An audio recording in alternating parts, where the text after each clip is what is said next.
So I just finished watching the season finale of the first season of The Last of Us. And... Sorry. What?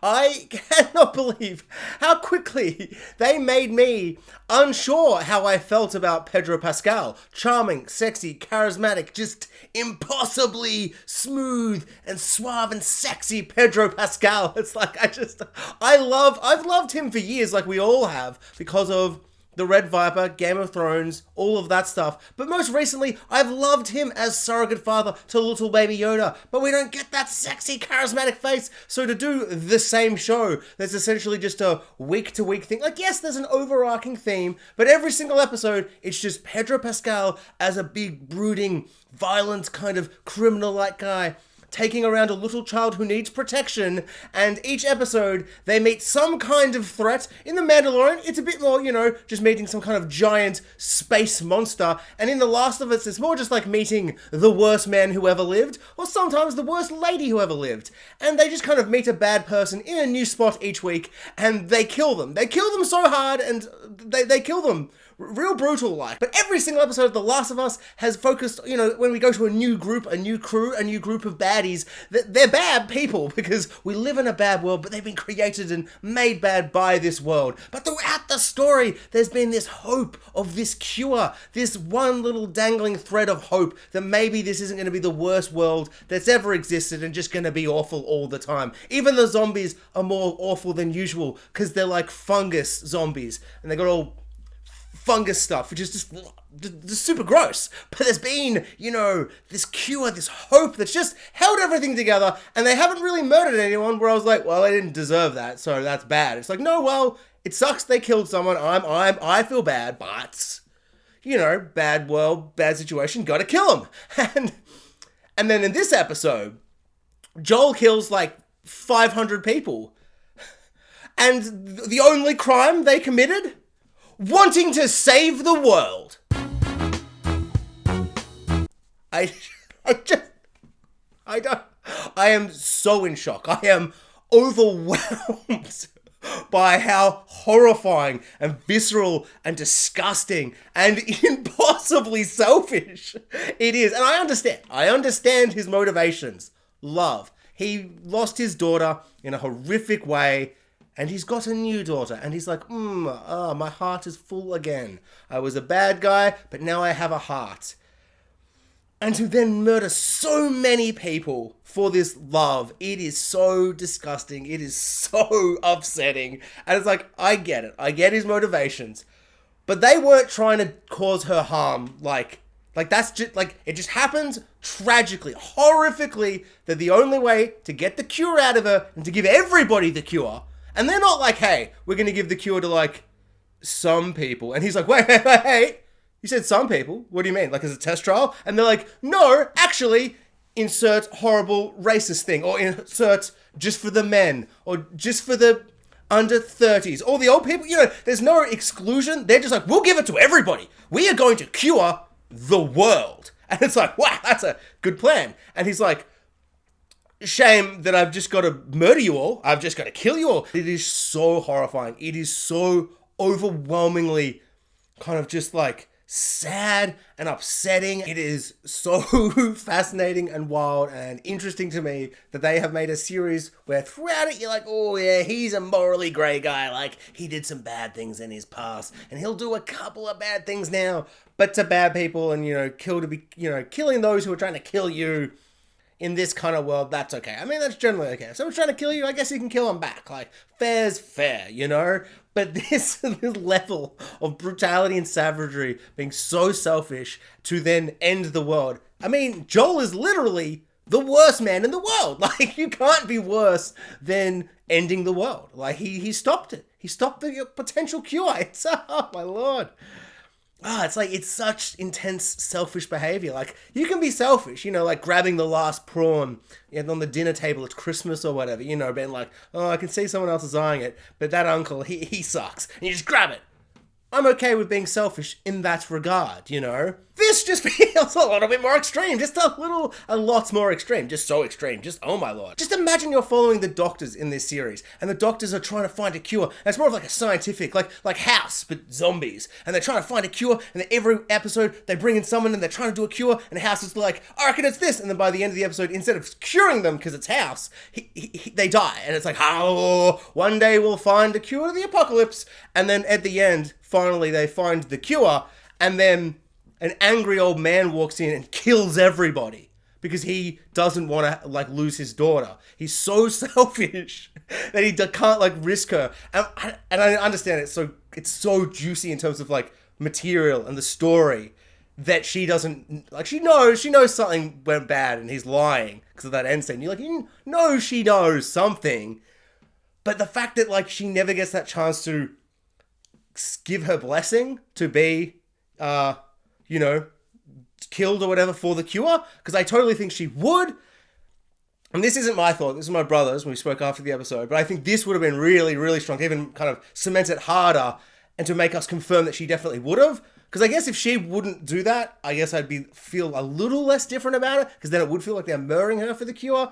Even though it's like, oh, you should really be taking one for the team because, curing the whole world, it's like, as far as big deals go, pretty big deal. But I would have really loved the idea that we get a flashback after it's all happened, and she like gives her blessing, and she's like, get that anesthesia in me. Oh, it's a shame I can't say goodbye to Joel, but just let's save the world, and she does the cure, and it's like, it's sad and tragic, but she's doing the right thing because they're literally saving everybody. Like every single person they're going to be able to save. And I guess as well, you could make the argument that what if it doesn't work? I guess that would just be like the tragic, that would just be like a really, really unfortunate way for her to die, I suppose. And that, I guess that kind of brings it into another thing. But in my mind, I feel like the way they're presenting it, it feels pretty clear that and just the way the season's been building and the way that Joel kind of does this, I feel like it's positioned to make it feel like this was the way to get the cure and he has stopped that. And maybe that's just me kind of going to extremes, but I feel like that's what it's trying to kind of tell us. Even though there's no confirmation, like full confirmation that it's going to work, and that kind of plays into something he's doing. But really for me, I don't know, he doesn't ask enough questions about confirming it's going to work. Like he's just flat out, oh, it's in her brain, you're going to kill her. No, I don't care if it's going to save the world. But no, we don't get a confirmation that she would have said yes, or a confirmation that it would have worked. But I don't know, I think just the way it's framed, with just him turning on the idea of saving the whole world to save her. It's like, in some way, and I'm curious if I'm like on, I don't know, I feel like this must split people pretty 50-50, or maybe most people are just on Joel's side. I think it'd probably play kind of differently in the game, because you're like forced to do it, and you're probably spending so much more time with Joel. But I don't know, I was just so shocked and horrified to see Pedro Pascal just kind of, like a switch goes off in his brain, and he just becomes so murderous. And it kind of felt like a video game with who just killed so many people. Like, he didn't just kill 2 or 3. It felt like he killed like 20, 30 people.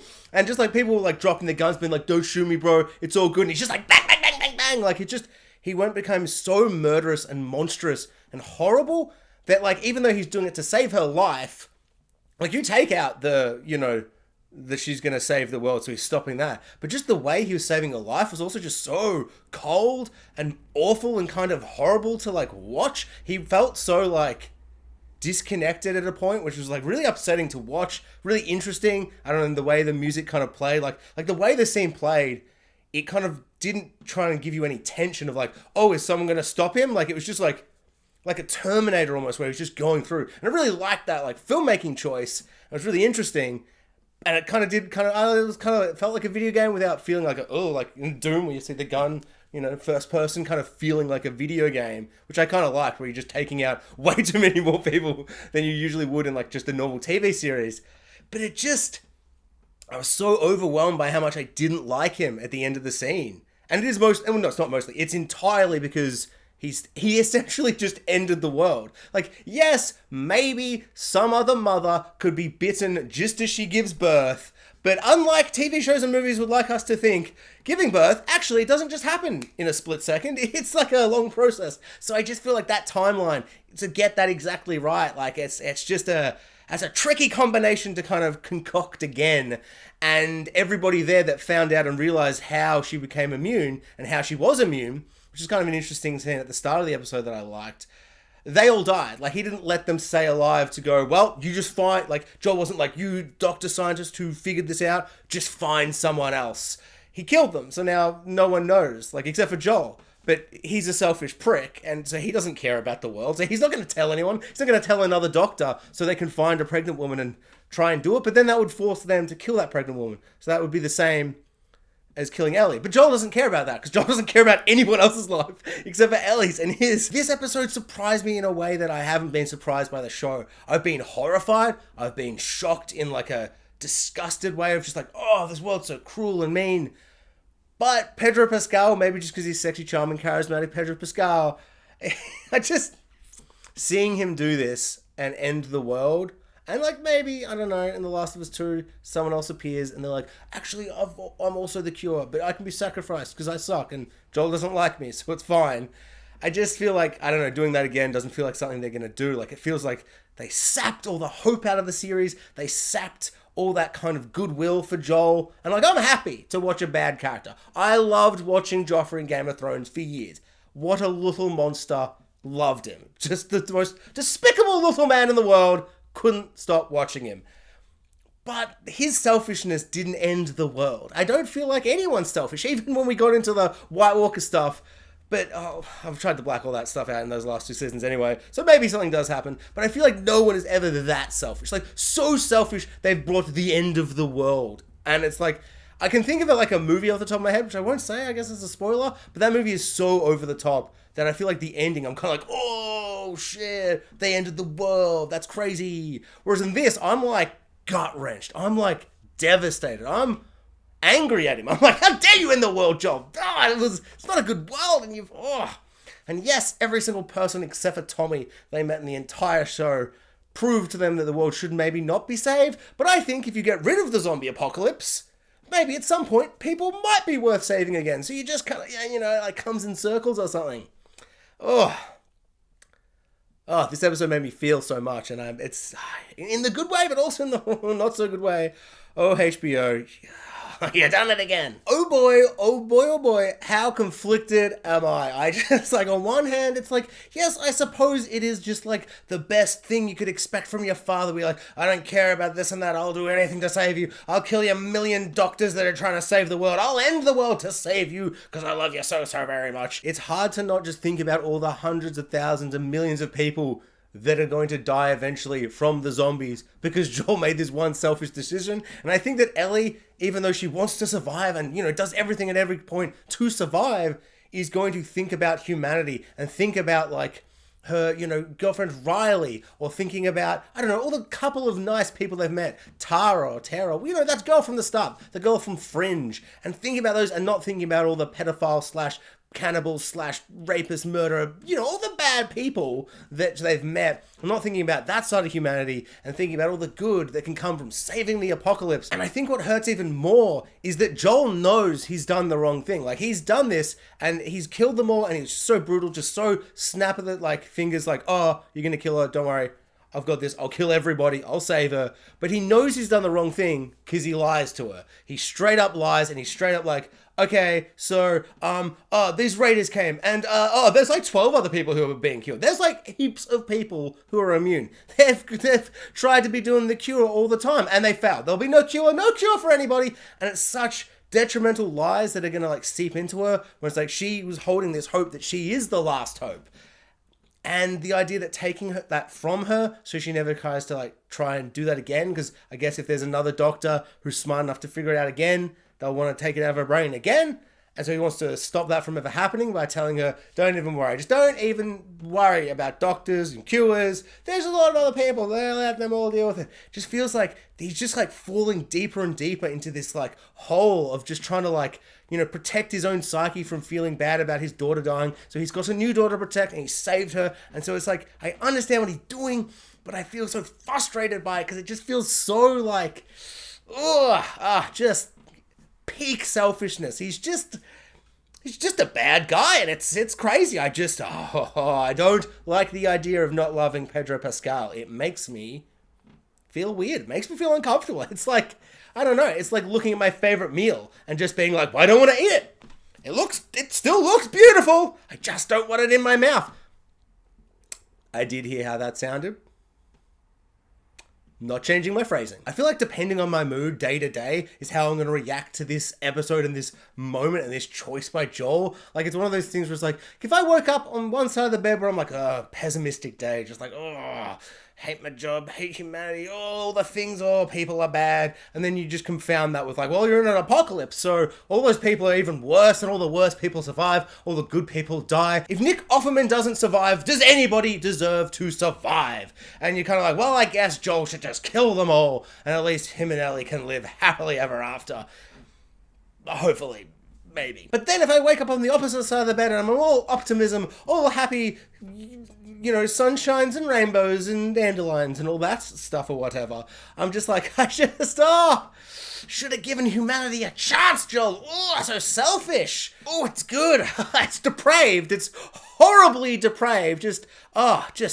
But so good. It's such a classic. Like, I love stories like this where it's just like someone has just like this impossible choice and just being like, would you save the most important person to you specifically for the rest of the world? People you don't know, don't care about. I think it's the episode that made me feel the most, like just in terms of just like a lot of the episodes were visceral and shocking, but not in this way where I'm just like sitting here thinking about it. So I'm not really sure what I expected or how I expected it to end, but I really didn't think it was going to end so harrowingly, so depressingly, so just sad, so sad. And it is kind of a great end where it's like you get that little epilogue style scene where they're on the mountains looking at the happy town they'll be living in, and she's like, did you kill, are you lying? And she knows he is, and he's like, I reckon you just like pretend what I said is true. Pretend everything is good, and then I'm not the worst man who literally ever lived. And she's like, I don't want to do that, but I guess I'll just have to. What other choices you have? It's really upsetting. Just really liked her performance in those last couple of moments where she's just kind of reflecting on the fact that 25 minutes ago, she was reading puns and everything was happy and dandy, and he was a brutal man, but like, you know, she loved him, he loves her, but then realizing, oh, he's like brutal, but maybe he's like, maybe too brutal, like maybe he's like not even a morally great guy, maybe he's like a bad guy. But we're too far in now. Like, we're too far in as like a father-daughter duo. And I really like that.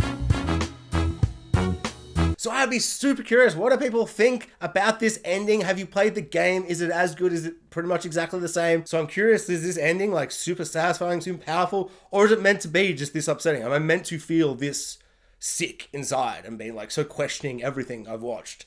And like, who's the hero, who's not? And is he the worst man who ever lived? The answer is yes.